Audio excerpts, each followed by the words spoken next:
Well, we are coming off the heels of a very, very eventful week slash weekend. And you know how it goes in the off season. There has to be some big news. It can never go without fail, and there always is negative news. Sorry, I got my YouTube playing in the background again. So, but there's always got to be negative news, it seems. But Nebraska fans did not take it in stride. So we're going to get into a little bit of the reaction, and we'll go into Evan Cooper and what we know about his departure, as well as the replacement. Also touch on the Terrance Knighton stuff. Andy Staples' blue blood list came out. We had an all-time Husker fantasy draft that we're going to bring up for y'all. So stick with us here. We'll get to your comments as we run through stuff here. But as you can see over there is Wilson Dittman joining us again. How's it going, Wilson? What you up to? It's going good. I mean, me and you were talking about the other day. We wanted some news so we could get some more content ideas. I don't think we meant it in this way. We got some bad news over the last couple of days, but again, it's never a dull day being a Husker fan. So it's just part of the job. Yeah, part of what we do, and it was followed up by some good news. We were pleasantly surprised at the hire. So yeah, we'll get into that straight away off the show. So let me get your initial thoughts on the Evan Cooper departure first off. Yeah, I was really distraught by the move because Evan Cooper was a guy who I've talked about in the past. I loved Evan Cooper. He's a great guy, great developer, really good recruiter. Like when Matt Rule would find these diamonds in the rough, he would say multiple times in interviews that he's not the one actually finding these players. It's Evan Cooper. That Evan Cooper was up at 2 a.m. texting them guys who we should extend an offer to. So Evan Cooper was a great recruiter. He was honestly a really underrated developer. Guys like Omar Brown, who guy really never played for Nebraska at a high level, really shot up the draft boards last year and should be a good NFLer. But again, great developer, great recruiter. But the big thing that he was supposed to be the next defensive coordinator. After Tony White left, it really seemed like Evan Cooper was going to be that guy. Now, I don't believe we have that guy, John Butler, hopefully. Again, we know that he's always wanted to be a coordinator since, again, his last stint with Penn State as a DC in 2013. So hopefully that's what happens. But in the Evan Cooper news, not great because that really felt like that was Matt Rule's right-hand man and no longer is he with the program. So, yeah. 100%. And to your point about, the recruiting and him taking the advice of Evan Cooper, sorry, excuse me. I saw an article from a year and a half ago. About a year and a half ago, maybe a little bit less than that. But, they were talking about Matt Rule's philosophy and how he goes about his recruitment process and how he goes about scouting. And what he says is, he has the final say, but he'll put, a bunch of everybody in a room, right? Show some tape and they give their top 3 guys just, and then he'll kind of take it all and see, what recommendations are there, what people were favored, and then he'll take those into account as well. But he's the final decision maker. But it seemed like Evan Cooper was one of those that kind of had an inside track into, he trusted him so much with his recruiting prowess and his ability to recruit and scout talent that he seemed to be the one person that could bring a player to Matt Rule. And Matt Rule's like, okay, let's go get this guy. I mean, even when Matt Rule was hired a year and a half ago, the one guy he kept mentioning was Evan Cooper. He said that he was a football junkie. That's something that really stuck with me for a while. Though, Evan Cooper, again, this seemed like his dream job that he wanted to be with Nebraska. He wanted to level up in the program. And I mean, the fact that he's no longer with, again, I don't know if we want to speculate on that. There's just a bunch of stuff that's come out over the last couple of days, rumors, some not rumors, whatever. But it's pretty bad news given the fact that that was somebody that Matt Rule trusted, that somebody, who Matt Rule's talked about at a high level before. But we trust Matt Rule to get a replacement. Of course, John Butler looks like that's going to be the guy.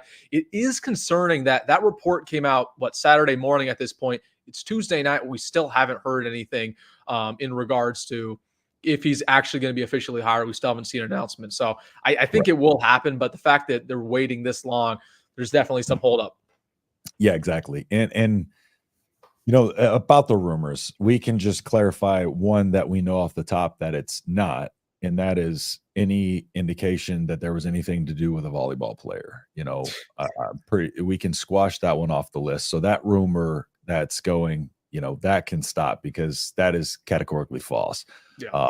It had nothing to do with Harper Murray. So, But let's talk about John Butler. Let's go into his, and again, he was with the Texans. So as a Texans fan, I'm familiar with John Butler as it is.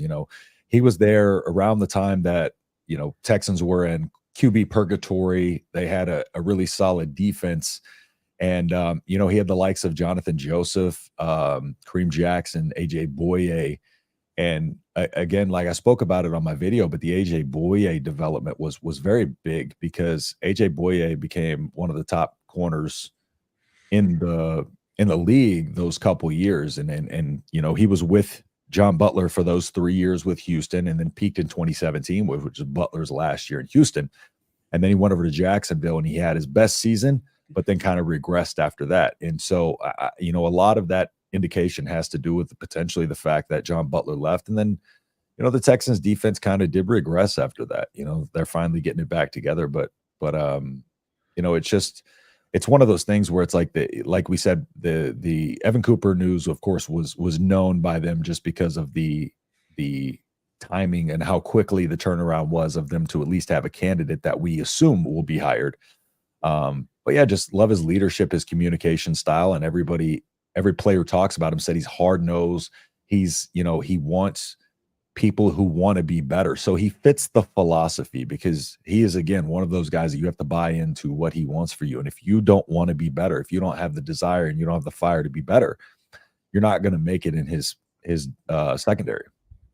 Yeah, I really like the hire as well when it comes to John Butler. One thing that's a big indicator to me is how opposing fan bases who used to have him feel about him. So again, you're a Texans fan, you loved him. The second I woke up, what was it, Sunday morning when we found out the news, I texted a Penn State fan. He said, yeah, he loved him when he was there about a decade ago. And then Bills fans on social media were saying how good of a coach John Butler was. They weren't extremely happy that he wasn't returning to them. So again, seems like all the fans love him. He's a great developer. We know that. The only thing I'm a little bit worried about when it comes to John Butler is the fact that he's been out of the college game for about a decade now. So he's not used to recruiting. He's not used to being in contact with these high school kids. And a lot of times that is a transition when you're going from the NFL back to the college ranks to get used to that. And a lot of things that I know I've got comments about, I'm not sure if you have as well, are people saying, are we going to recruit better with John Butler given his resume? Not right away, especially with this 2025 class. We're going after guys like Bryson Weber, 4-star at Texas. We're going after Aiden Manitai, 3-star out of Hawaii. Those connections that those two prospects had with Evan Cooper, they're damaged now because he's no longer with the program. They don't know who John Butler is. Yes, he has a great resume. Yes, he's a great developer. And yes, he's going to be a great coach with Nebraska, but it's too late in the process to really forge that relationship. So that's the only thing I'm worried about when it comes to John Butler's recruiting and getting back in that element. I'm worried about it for the 2025 class, not so much 2026, because again, we really haven't even hit our stride when it comes to that cycle. Yeah, agreed. Because I think one of the good things is that Matt Rule also had to come back in and kind of learn the ropes of the NIL. So in a way, I think Matt Rule will help him, get on the right track. But that's like you said, that's such a difficult question to answer just because those relationships do matter. Not only that, he has to come in and kind of be shown the ropes of the culture and all that too. So he's not going to be able to just hit the ground running. So it's not to say it's tough to answer because, like you said, it's not to say he's not a good recruiter. It's just Evan Cooper was in such a better position knowing Matt Rule so well, working with him a decade and already having those established connections that John Butler's now got to come in to college and build those.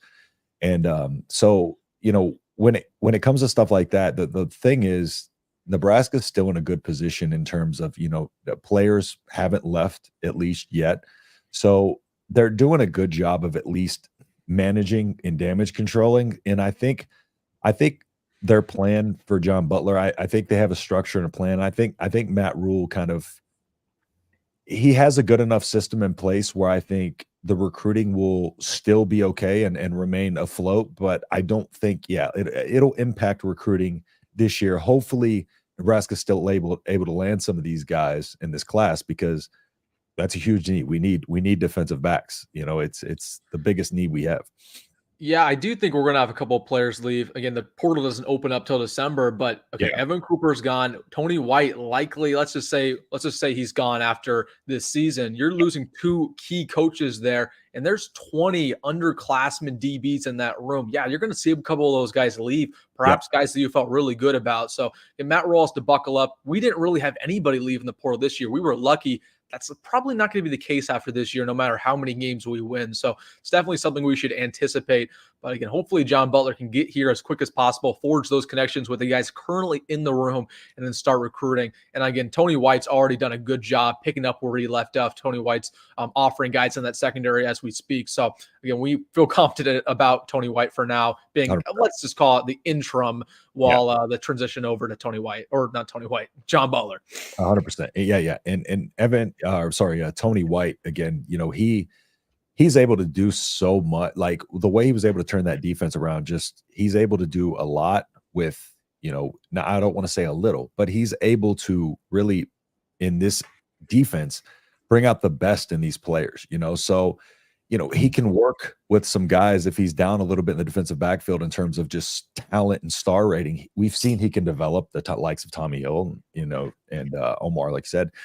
So yeah, it'll be one of those things where it's like Tony White his defense is a big part of the reason too why those players succeeded because of his system, and he's really making it a point to rotate these guys where they're the strongest, and that's why you see some of these recruits coming in and completely switching positions because they see that in them. So yeah, I think we're okay. I think we're okay on that front, but there will be a little bit of growing pains, but that just comes with the nature of 10 years of working with somebody and then having to renew that. But that happens. You know what I'm saying? Like Alabama lost Nick Saban and their recruiting Yeah, still doing okay, so we're going to be okay. absolutely.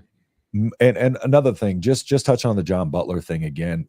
Just one of the things I pointed out in my video, one of the things that I really do like about him being in this situation potentially is he talked about his time at Texas and Texas's transition from Makovich to Mac Brown. And, he was a grad assistant over there at 24 years old, and he saw both sides. He saw the 4-7, he saw the 9-3, back when they had Ricky Williams in that 9-3 season. So he said seeing both ends of the spectrum in a very short amount of time was an experience that he'll never forget because he lived it. It was the most influential moment of his career in his words. And it's something that has, at least if he's seen it, he kind of knows, and I know college football is different now, but some of the processes and structures remain the same. He's been in this environment before in a turnaround. And so and if he says that's the most impactful time of his career being in the NFL and all that, that means something from that carried with him that helps him in this part of his career. And that helps Nebraska being kind of in the middle part of their turnaround here.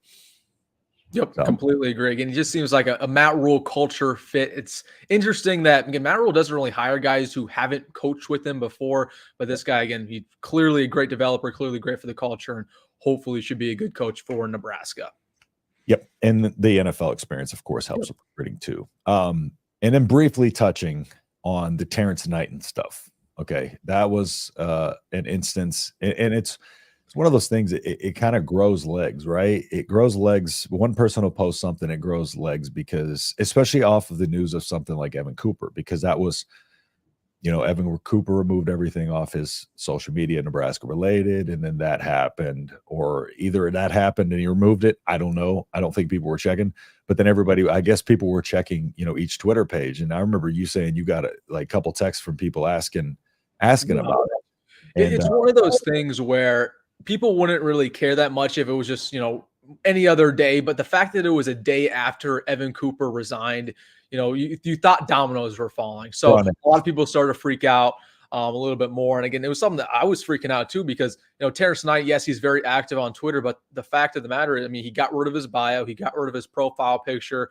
And maybe we're thinking too much into it, but at the time it seemed like, oh my gosh, this guy might be gone as well. So yeah, for a couple hours there, it looked like, oh no, the worst might have happened. But of course, he clarified it. He put everything back on social media. It was just kind of a crazy Sunday for Nebraska fans. I tweeted out, there's never a dull day as a Husker fan, no matter what. But yeah, it was a really interesting situation. I just think, if you're Terrance Knight, you got to be a little smarter about it because Nebraska fans are going to overreact. Like, maybe just don't delete all the stuff off your social medias a day after one of your primary coaches leaves. But again, it's all smoke. I posted a quick video about it and took it down almost instantly because I didn't want to really feed to the flames of the rumor mill. But people were texting me. I was driving home from the gym and I got 3 texts saying Terrance Knighton deleted everything on social media.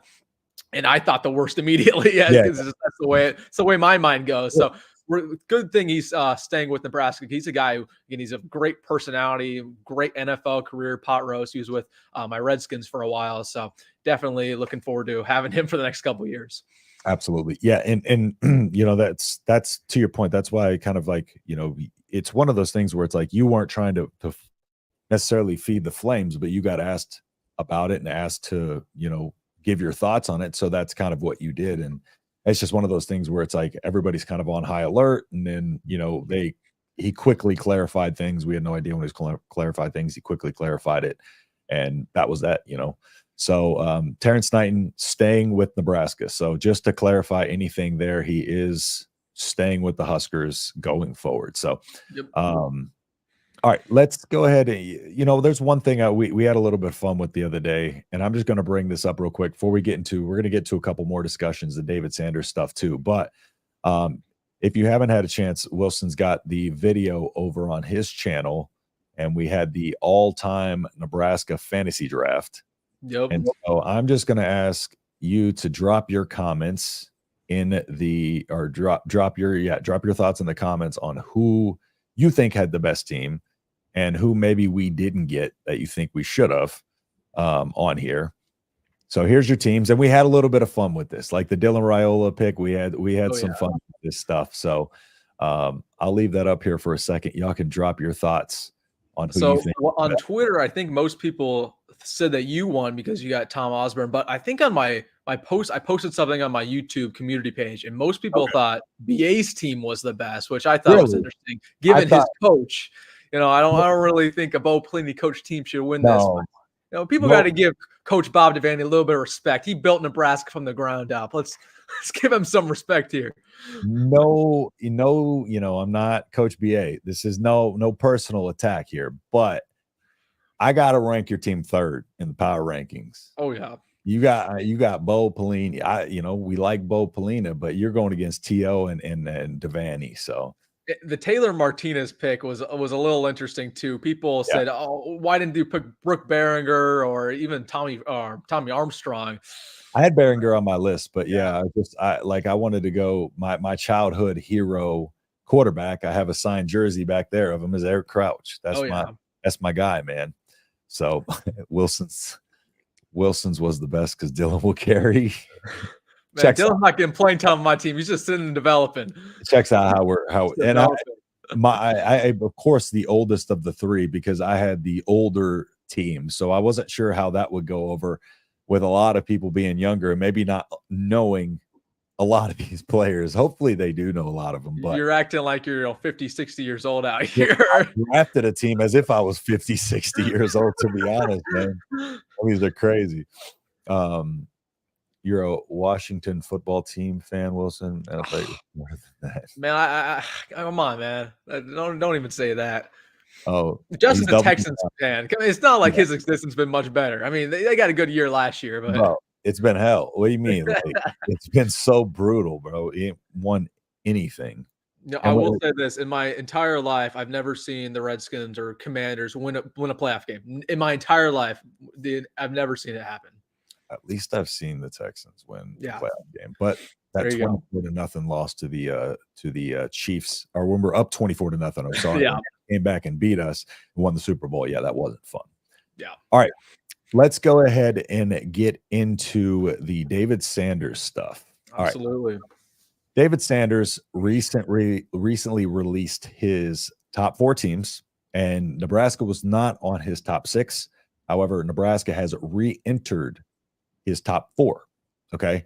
And, my thoughts personally on that, the first thing that I don't like is immediately Nebraska fans went on there and started talking about, criticizing him. Like this is for engagement and all that stuff.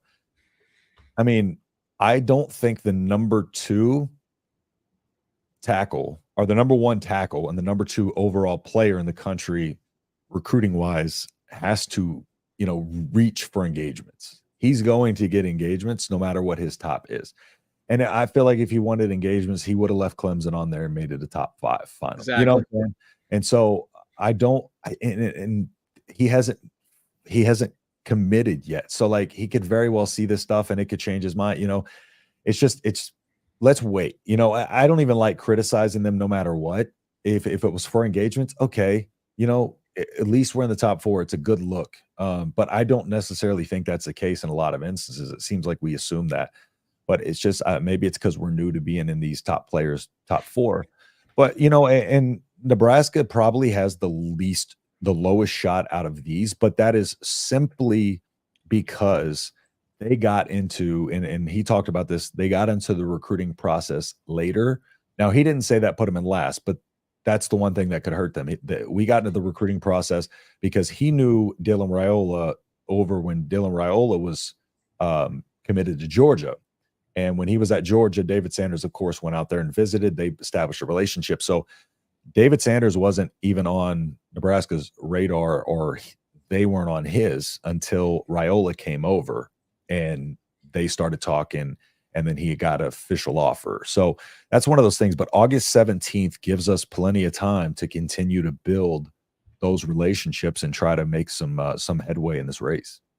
Yeah, I mean, like you just said at the start there, this wasn't a clickbaiting thing. If he wanted to clickbait, he would have put Clemson on there. Like Clemson has just as good of a fan base as we do, and they were going after him hard. Like the Tigers at one point were projected to land him. So I think he's actually genuinely interested in Nebraska.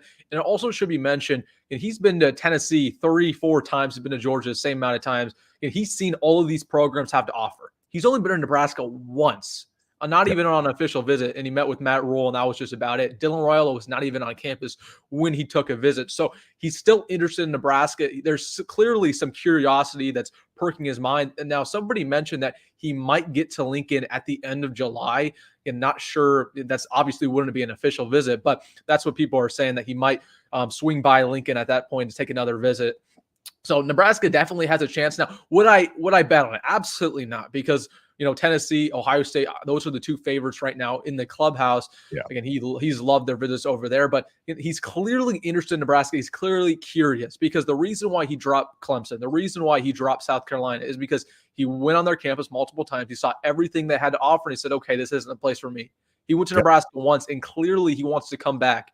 That should tell you how much of a job that Dylan Raiola is doing peer recruiting him. And then Matt Rule barely knows the guy, because they've only been in contact for a couple months now. And clearly Matt Rule impressed him enough to keep us in his top 4. But again, like you said, he's not clickbaiting anybody. He's the number 1 recruit in the country. He doesn't need engagement. He already has plenty of followers on Twitter, plenty of followers on Instagram, plenty of interaction, no matter what. It's nothing to that. And that wasn't even his page. That was Hayes Fawcett's Twitter page. That's another thing too. So it's like, he's not trying to get Hayes Fawcett clicks, so, and here's another thing too, look at the order of these visits, because order does matter, May 10th here, but June 7th, June 14th, June 21st, like these schools naturally would have a leg up, because, your goal is you want to be the last visit. So you can give that really last recency bias type of a visit. Like you said, if he does visit Nebraska again, that really kind of resets that in his mind, and he's able to get to campus a little bit later.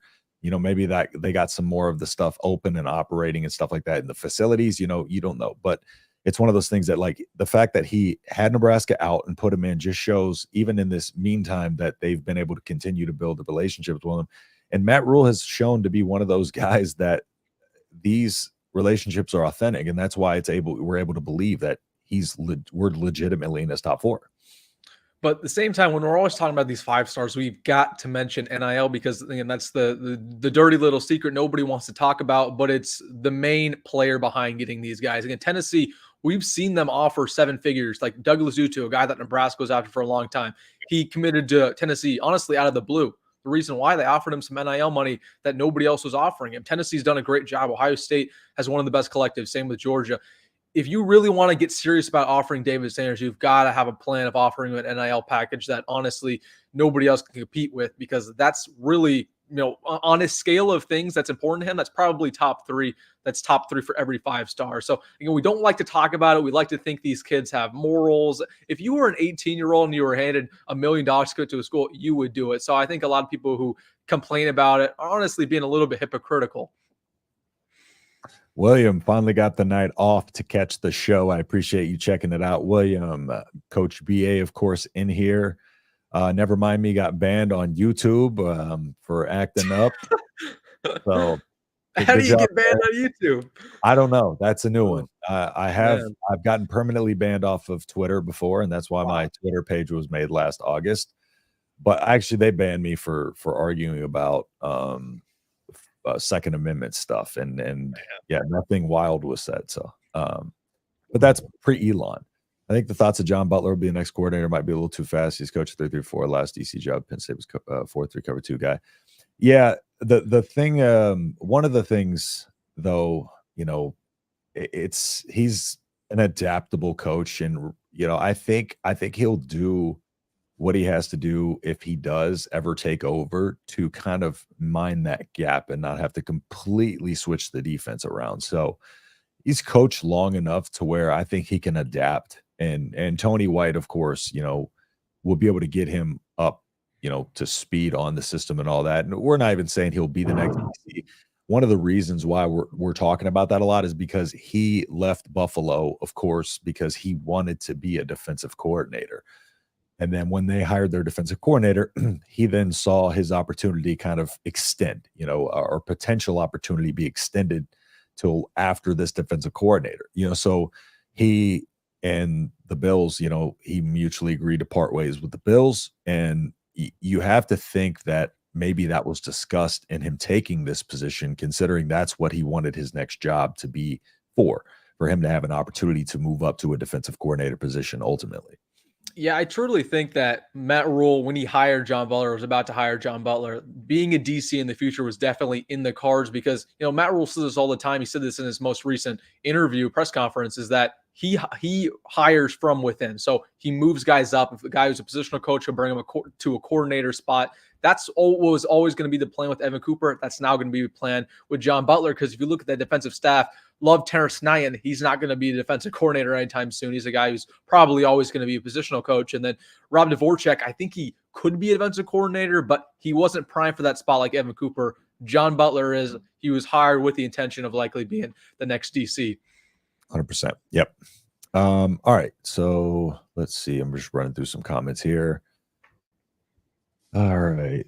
What's up, John? How's it going, man? John, I think he said he's out in Atlanta. Oh, yeah. Yep. He's out in Atlanta. Never mind me. Yep. We got an update for you. He's staying rather than Butler as a position coach.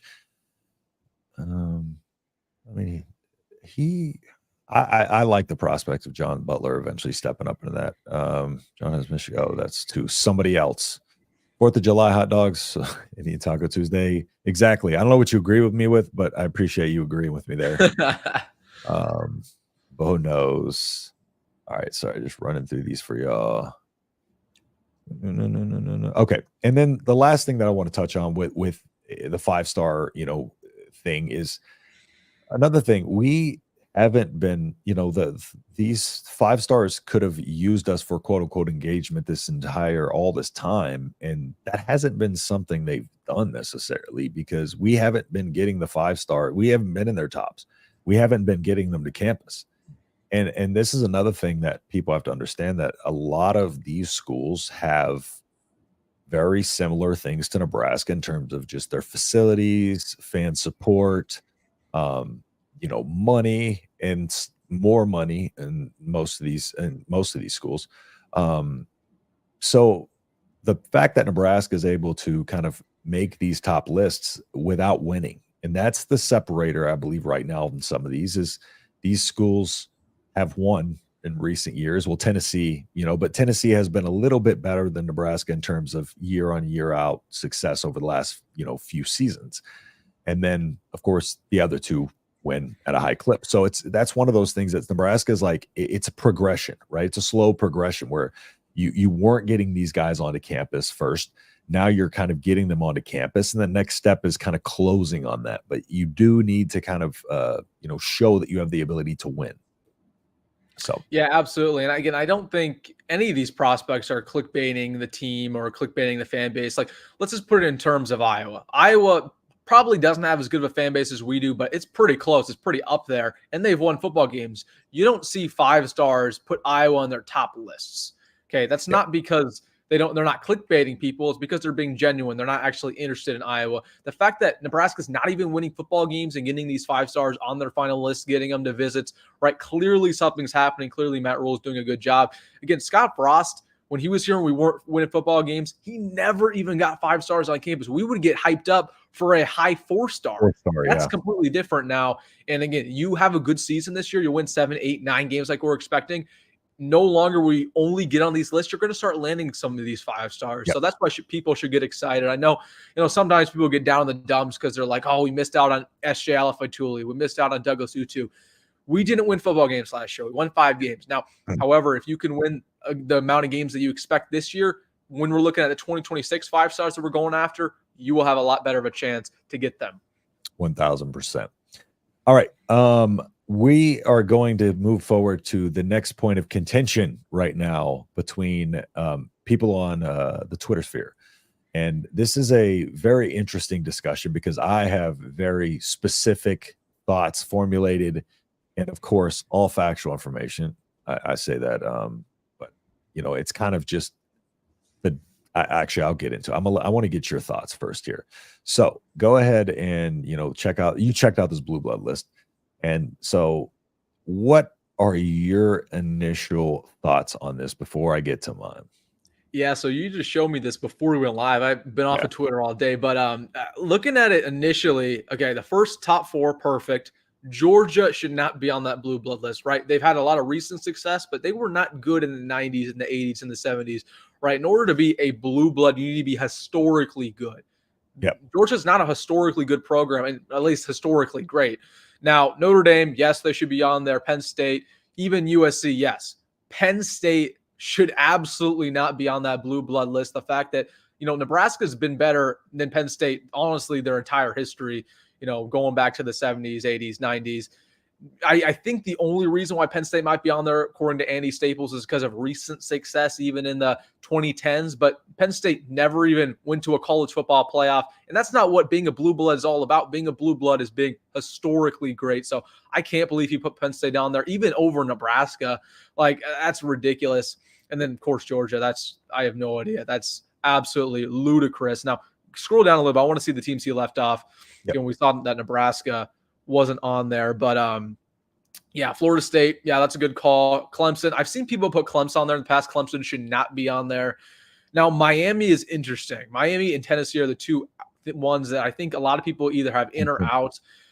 I would say Tennessee's in, Miami should be out, and then Oregon, I don't even know why Oregon's a contender. Oregon is historically awful. Like, if you look at their past years in the 90s, 80s, they weren't just average. They were below average. They didn't get good until the end of before the 2010s. So I don't get it. It's a terrible list. And a lot of times these On3 writers, and this, they just put together a list to get interaction. They make, one thing that's controversial and boom, it's blown up. So very, very interesting. Yeah. And so, moving over to kind of his description of what it is, and this is where I have the issue. He said, Andy Staples said, talking to Hopkins about the show, on the show about this question right now leads me to some questions I have for you all. It says, how do you define a college blue blood? ? How does a program join the club? Can a program be kicked out once it's in? That is complete. His whole argument and this whole basis right here is completely moot when you get to how do you define a college blue blood? Exactly. Because college blue bloods are defined very specifically. Go by the actual definitions. You would see that blue bloods do not change, because a blue blood in its original context was about lineages and royalty of family, right? And so if you were of a bloodline from somebody, your ancestor was of high status, right? You were considered a noble bloodline, even if you're not up there in that status. Like, let's say it was a queen. You're not queen. Maybe you're just just a regular person, but you're a blue blood because of your lineage. And so by definition, that means blue bloods don't change, because those are the teams that were the most consistent over the pre-millennium foundational, early, like I said, that's the early days of when college football was in its infancy. From that on to the 2000s, that was kind of the eras that you got to use in those, and maybe even leave out, you get up to like, 70s, 80s, and 90s. And that, I think that's where a lot of this comes in, is those 3 decades, especially. But by definition, they don't change. It's not one of those things where it's like a blue blood in its normal term or definition can be somebody who comes from a normal bloodline and then becomes noble, right? That doesn't happen. That's not the definition. And I always see this thing every single offseason where fans are like, yeah, Nebraska's a blue blood, but if they have one more losing season, they're getting kicked off. That doesn't make any sense. That's not how any of this works. So again, it feels like every single year we have this conversation when it comes to blue bloods. Like Nebraska is a blue blood. There's no changing that. One of the best programs all time, 5 national titles. It's just a lot of times people do it to get those clicks, to get that interaction. But I'm mad that he put Penn State and Georgia on there. Georgia's not a blue blood. Yes, they've had a lot of recent success. That's not what any of this is about, though. No. So it's completely ludicrous. Yeah. As you can see right here, this is the Kyle Umlong one where he uses actual data points to get his blue bloods. And, it says these teams have won 53% of all AP national championships, have been ranked during 70% of the entire AP poll era.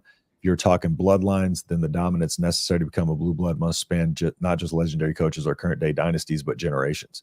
Take a look through the ranks, see which team is closest to royalty, who still needs decades of winning programs even to enter the realm of blue bloods discussion. So, it's one of those things where it's like, these are still the blue bloods by all of these metrics, what they're going by.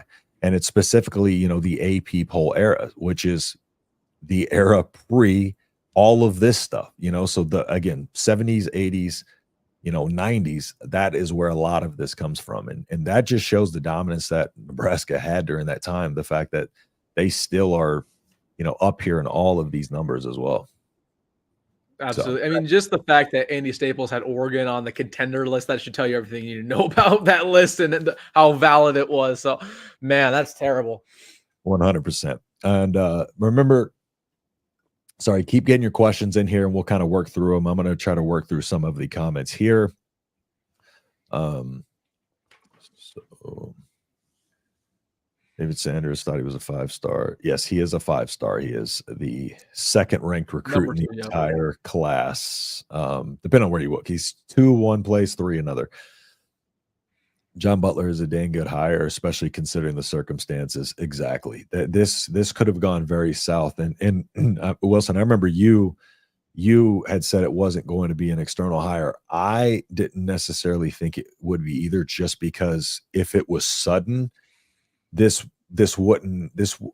was not a likelihood that he was going to be able to go get an unemployed coach that is going to be able to step in and deserve the spot, an NFL coach.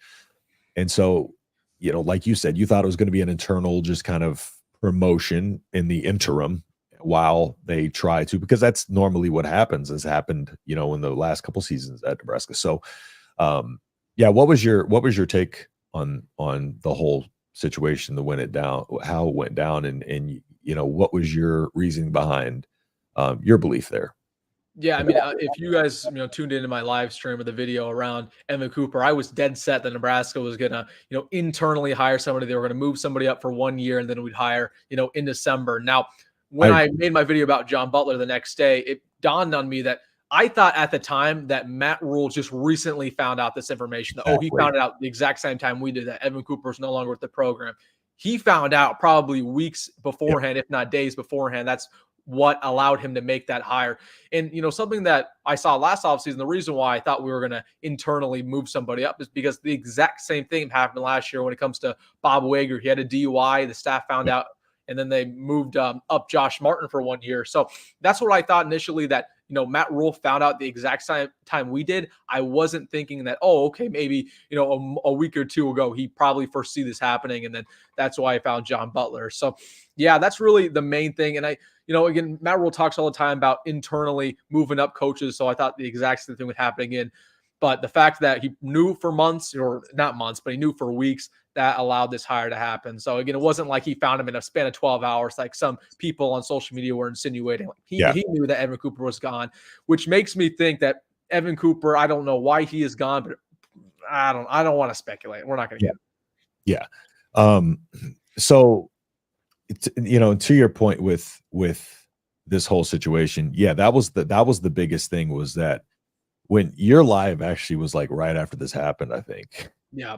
And so, that information came out later, but at the time we thought this was just a sudden, because it happened, it was announced so late, just such a weird timing for it, that a spur of the moment type of thing, that you thought that it was just an instantaneous thing, because you thought there'd be no way that they could keep this under wraps or anything like that for that long.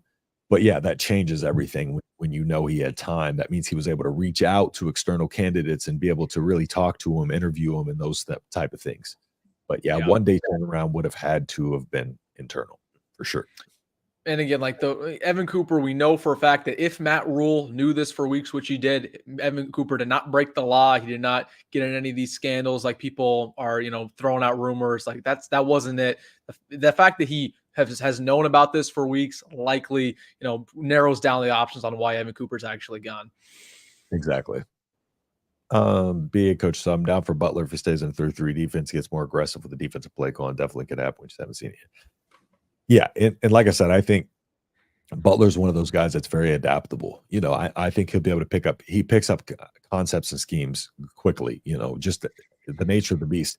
You don't get to where he is without being able to pick up concepts and those type of things really quickly. So that's why I think if he ever does get that position, it's going to be a good combination of what he knows and what he's learned. And that's the way it's going to be. And they'll have these discussions before they even hire him as the DC. If Matt Rule thinks it's going to set them back at all, and what his system he wants is going to set them back at all, you got to trust that he's also not going to make a decision that's not in the best interest of the team. So that's another part of that there. All right. Yeah, works. Butler familiar with. I'm sorry, my mouse is not working. Defense. Butler was familiar with the Buffalo, and if the 3-3 stack is up his alley. Yeah, again, I believe we ran the 4-3 over there at Buffalo.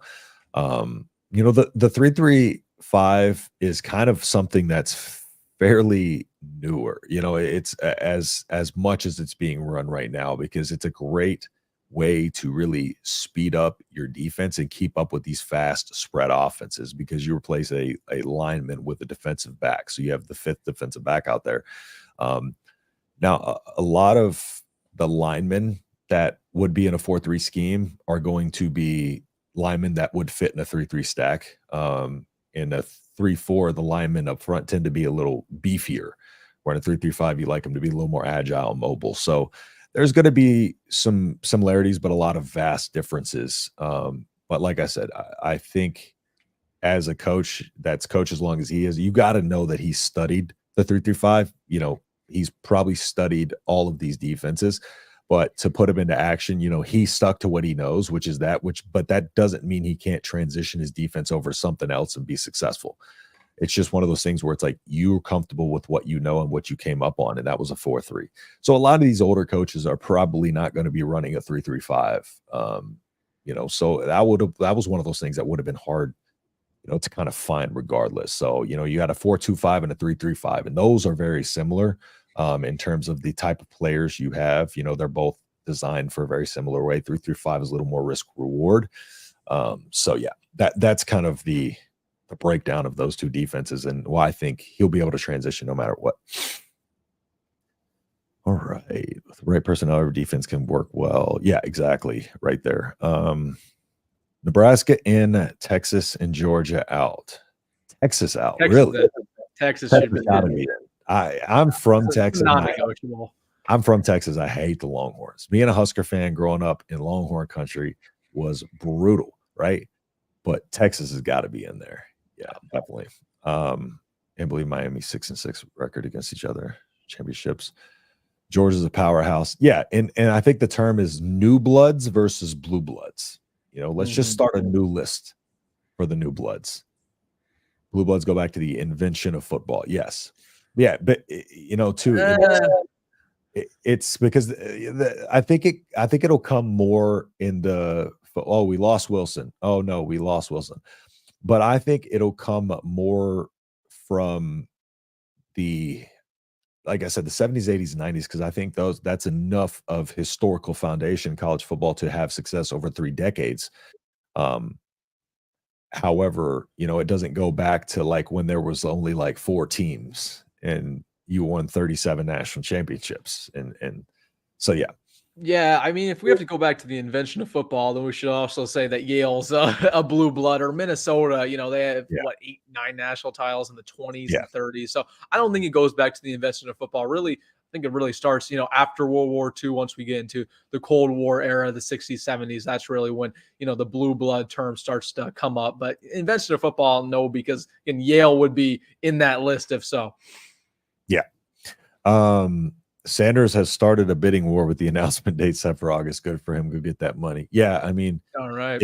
If he is, yeah, exactly. I mean, we would all do the same. Like when you're negotiating for your position at work, you're gonna negotiate, and if you can run the other one up, be like, hey, they offered me this. Can you offer me that? I'm not mad at him. He worked his butt off to get where he is. So, Dion, you buying us all lunch with your $100? Dion got I know Moonbot. Yeah, exactly. That's Moonbot. Yeah, Dion didn't win that. Yeah. No, I have been in contact with Moonbot. He forfeited the money. He said it was all for fun, but he said optionally might donate that to I think LDS is what it's called. It's on Lincoln Book Foundation or something along those lines. So Moonbot, great guy. We love Moonbot, one of our favorite commenters here. Shout out to him for sure. John Butler on paper is about as good as hire as you can make given the circumstances. Sips Roulade. Yeah, well, I 100% agree, and I think whether you sip the Roulade or not, you have to be able to admit that fact. Absolutely. There was a Moonbot. Yeah, where is Moonbot? We need him to hop in here. Why is Kool-Aid and special Roulade flavor? Evan Cooper, good recruiter, but not as well known as DB Cooper. One of the things I like about Rule is that it seems to, I don't know. I'm so confused by that. What he meant by that. I think Matt knew something at the last presser talking about recruiting could be better. Maybe. I don't know. I don't know if I don't know how far back it extends, but I don't think it extends back a long time, but I think it extends back a couple weeks. Because his last presser was almost a month ago at this point. Yeah, it wasn't that long. It's Evan Cooper was still actively recruiting up until 2 weeks ago. So yeah, it's a couple weeks ago when this happened. Butler isn't promised to DC. Yeah, exactly. Yeah, this is the biggest thing. Butler was hired with the understanding he would be even a consideration for it when it opens up. And the thing about it is it makes sense because if he's going to leave Buffalo to bet on himself and trust that he can get a DC spot, you have to know that he trusts it. He trusts himself to be able to come in and earn that defensive coordinator spot. He's not the type of guy that needs it promised because he wants to show his, how his coaching chops in the situation. And so he understands that. He knows it's going to be a battle for him, but the circumstances are what they are. Tony White's such a good defensive coordinator that he's going to be out, within the next couple of years. So, and that's another thing. We don't know when Tony White's going to be out. So maybe he has a couple years to learn this system, but I don't care what kind of defense they run. Just tired of seeing overweight slow glass face the football game. Texas can't be out. Those are my favorite comments. Just stuff like that. I know. Minnesota, not a blue blood. Absolutely not. Exactly. Body work in 100 years after World War II, super blue blood. Super blue blood. Hey, we have a lot of unclaimed national titles before World War II. We should claim those. Should put them on the side of the stadium. 100%. Everyone is offering that kid something. Is there no loyalty anymore? I would go to my favorite team. But Clemson was his hometown team, I believe. Exactly. Yep. So I think he's closer to South Carolina, the university, but he's from, the area. Gotcha. Yep. He's from North Carolina technically, oh, but yeah. Moonbot's always late. I will There's say, Moonbot. if y'all have a suggestion about a better time and date for the show, I have the freedom to move the show, the flexibility to move the show. So drop it in the comments, kind of a date and time that y'all think is best, if you would like me to move the show, or if this time works best for y'all. I'm just trying to put the feelers out on that. So yeah, Moonbot's. Yeah, I mean, I think you should put it a little later, in like maybe 8 Central, because a lot of people might be in dinner right now. Yeah, that's my take. If you want it. sure. No. I need all the feedback I can get. So yeah, drop your comments. Moonbot came in catching strays from the comments. He was probably had to catch back up and wonder why he's under attack in here. I'm often up at 3 a.m. All right, we'll do the show at 3 a.m. then. Cool. Let's do it. Thursday, 3 a.m. Central. I'm in Mountain Time too as well, Moonbot. So Slater time works. Definitely nothing early. Yeah, I was thinking more later than earlier for sure. So, all right. Wilson, do you have any, so you can kind of just talk on your thoughts on the recruiting so far. Do you have any updates that you want to give on the recruiting front? Man, I mean, it's been radio silent. It's been tough because I was thinking of video ISD yesterday. I was recording a couple, and I just could not think of something when it comes to recruiting. Bryson Weber was a guy who was supposed to actually commit Saturday. There was murmurs that he was going to announce it, and then obviously what happened. Evan Cooper no longer with the program, so he delayed it up until probably a week or 2 weeks ago. There's no definite date, but it should be noted that Aiden Manitai is committing on Friday, a guy that Nebraska was really heavily in the mix for. That's a 3-star safety out of Hawaii. Now, Tennessee's also in the mix there, Washington, I believe, as well. But really, it's been radio silent when looking at Aiden Manitai. He has no crystal balls, according to any website, really not leaning any single way. We might get an old-fashioned, hat commitment on Friday. I think he's committing at noon Hawaii time, which would translate to 4 p.m. Central. So watch out for Aiden Manitai over the next couple of days, because I think Nebraska has a shot. So he went on an official visit, earlier in June. Really liked his visit, but if not Nebraska, it'd be probably Tennessee or Washington. Tennessee's doing a sneaky good job recruiting Polynesian players. Again, they got Douglas Utu, the 5-star tackle out of Bishop Gorman. Then they got, of course, Nico. I don't know how to pronounce his last name, the 5-star quarterback from the cycle before. I'm Maliva. Was it him or maybe? I think it was Nick. I am Maliva. But anyways, Tennessee is doing a good job getting these guys from Hawaii and or the surrounding states. So definitely watch out for Aiden Manitai. But other than that, I mean, again, Bryce Weber, Aiden Manitai, Will Hawthorne's the guy on commitment watch. And after that, literally, it's going to be radio silent. The end of July into August, we're going to get no commits. Yep. Nothing's really going to be happening because it's a dead period, and we're going to have to get ready for football season. So definitely, a lot of the viewers, we got to shift gears from recruiting and start talking about this season, because there's going to be no recruiting to talk about. Exactly. Yeah, because we just came out of a quiet period. Then we had that little window in June where recruiting picked up for a little bit, and now we're kind of in another dead period. And like you said, just everything's staying really close to the vest with Manitai. And that's so difficult to do in these days, but he is really keeping that between his loved ones and people he knows are going to get that information out. So that's very hard to find a lean either way. And it should be noted that Cade Peterzak, another guy that Nebraska's after. I was talking to a guy who knows recruiting the other day, and he said that Aiden Manitai and Cade Peterzak, they have not talked to any insiders throughout the process and took 0 interviews. That's why you don't see crystal balls really coming in for those two guys. So again, I kind of like that. They're doing things the old school way. They're allowing that commitment to speak for itself. So those are, again, 2 guys to watch out for there. I thought it was interesting.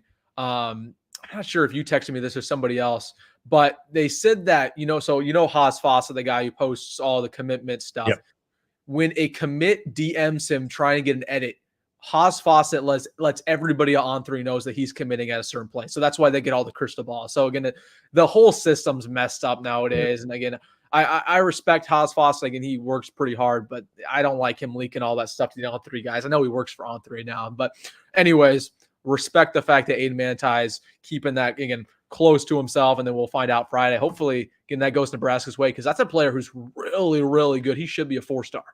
Yeah. And to your point, just about what you were talking about, Hayes Fawcett, and the way he lets it all the on 3 people know. We saw, I think it was Pete Thamel I'm not sure if it was Thamel, but talking about, he leaked an Oregon recruit's Yeah, it was Pete commitment Thamel. an hour before, he was able to. And that's just, you hate to see kind of the state of these recruiting brands right now, because they're trying to have a monopoly almost over the recruiting. And so each one of them is trying to get a leg up on the other. And so it's just kind of turned into some of these kids' moments being ruined by stuff like that, because that player then, reposted that to his Instagram talking like, he's like, why'd you do that?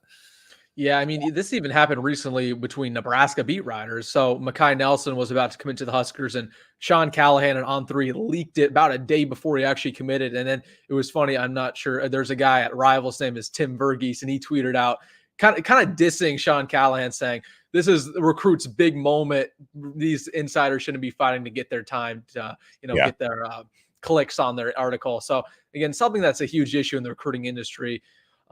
That we got to wait, let the kids have their moment, because that's one of the biggest moments of their early lives, is committing to a school. And it's not cool that a lot of these, 40, 50-year-old beat reporters are trying to get to it first. Exactly. Coach BA bringing up something here.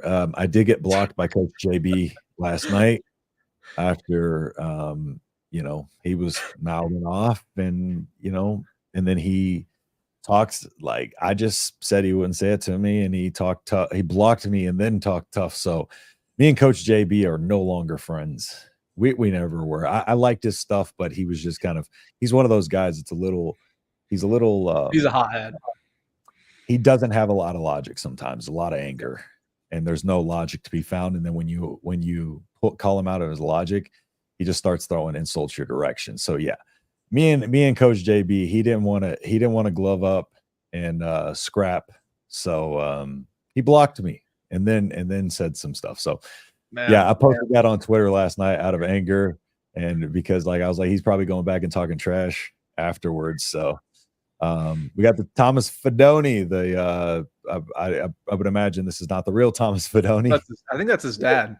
Oh, is it? Oh, well, welcome in. Welcome in. I actually can never tell, because some of these people just name their stuff after celebrities, and I'm pretty sure that's his real dad, because he's been comment sections before. They trick me a lot. So I appreciate you stopping by and joining. Let's see. Sean always late on the breaking news. Pizza makes him look bad now. Made me laugh so hard late last night. Yeah, I'm glad I was able to entertain you there. So, all right. Well, we're about 3 minutes from ending the show. Okay. His dad. What? I really appreciate you stopping in and checking out the show. So, stop back by whenever, Tuesdays, this same time every time, unless we move the show to a little bit later. So, anything else before we close the show, Wilson? Again, y'all want to go check out the all-time draft that we did for Nebraska. It's over on his channel. You can see our descriptions about why we chose who we chose. So go check that out over on his channel. But anything else before we close, Wilson? It's going to be a long month and a half till football season. June kind of flew by, because a lot of recruiting information, a lot of stuff to talk about. But man, we're really getting to the dog days of summer. Fall camp is, at the end of July right now. It's kind of hard to think of stuff for content. But, a lot of people starting to get back in the football thinking. So definitely we're going to have a lot of content both here on the Wilson Sports Channel and, of course, the Nebraska Voice of College Football. So definitely make sure to hit a subscription down below, and make sure to like the stream if you haven't already. But, yeah, absolutely good time on the stream. And hopefully we get some recruiting news over the next couple of days, whether that's Will Hawthorne, whether that's Aiden Manitai. And then it's all set for fall camp, a lot of positional battles, and man, then the season's going to be right there. So I'm excited about it. Hey, I also want to mention, and I don't know if you have any takes on this, but EA College Football 25 coming out on Monday. It's gonna be fun. I don't know if you're much of a gamer, but that's been the big talk on social media recently, and I'm interested to see Nebraska's ratings. Who's rated the highest? What's your prediction? Who do you think is going to be rated the highest of any of the Nebraska players? Oh man. Part of me wants to say Jamal Banks. Yeah. Maybe Tommy Hill. Nash might, but I don't know where they see him on the grand scheme of things. We know how good he's going to be, but I was definitely thinking Jamal Banks. I think Ben Scott's going to be up there. Besides that, maybe again, Nash and Ty Robinson. So one of those four. I would be shocked if Tommy Hill gets up there. I think Jamal Banks gets in the 90 range, probably 91, 92. I think he's going to be legit. There's going to be a lot of rankings climbing over the course of the season, though, because a lot of these, you know, the national college football world doesn't know a lot about some of these guys because of the production on offense last year. And I think a lot of these offensive guys are really going to show out, you know, and I think especially on the defensive side of the ball, you know, they showed their prowess, but I think a lot of these offensive guys are going to increase their value for sure on that. Yeah, I'm not much of a gamer.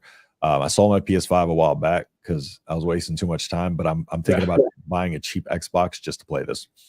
Yeah, I don't really game anymore, but EA college football, that's going to change things. I'm definitely pre-order that, getting ready for Monday. That's going to be a big day. All I know is that whenever they drop the ratings, whether that's on Monday or before then, it's going to be an interesting day on Husker Twitter. A lot of overreactions, I'd imagine Dylan Royola doesn't get the rating a lot of fans want him to get, or vice versa. So it's going to be definitely an interesting day on the Twitter sphere and social media, as normal. I mean, that's the offseason for you. Absolutely. So all right. Well, I appreciate everybody stopping in per usual. If you like, you know, the show, make sure you like and comment on the stream. If you want to like and comment after we post it, go ahead. It really helps me out. But yeah, I will start taking more votes on the community tab about times. So I'll throw some times out there, and then y'all can let me know what you prefer, and we'll get that taken care of. So a lot of fun stuff coming up for y'all. Yeah, a lot of preseason stuff going to be coming up because it is the quiet period, like Wilson said. So appreciate y'all stopping in. Thank you both for covering the Huskers. Good stuff. Much appreciated, man. We really, really appreciate all the support that we get, and appreciate the kind words as well. Thank you so much. We have the best offense there, ready and healthy, 100%. Never mind me. Good show, boss. See you next week, no matter what time. I appreciate you, man. Try to be good. No more YouTube bans for you, all right? We need you in the comments. Absolutely. So be careful. So, all right. Well, I will see you on the next video. So, and I'll see you on next Tuesday. Peace.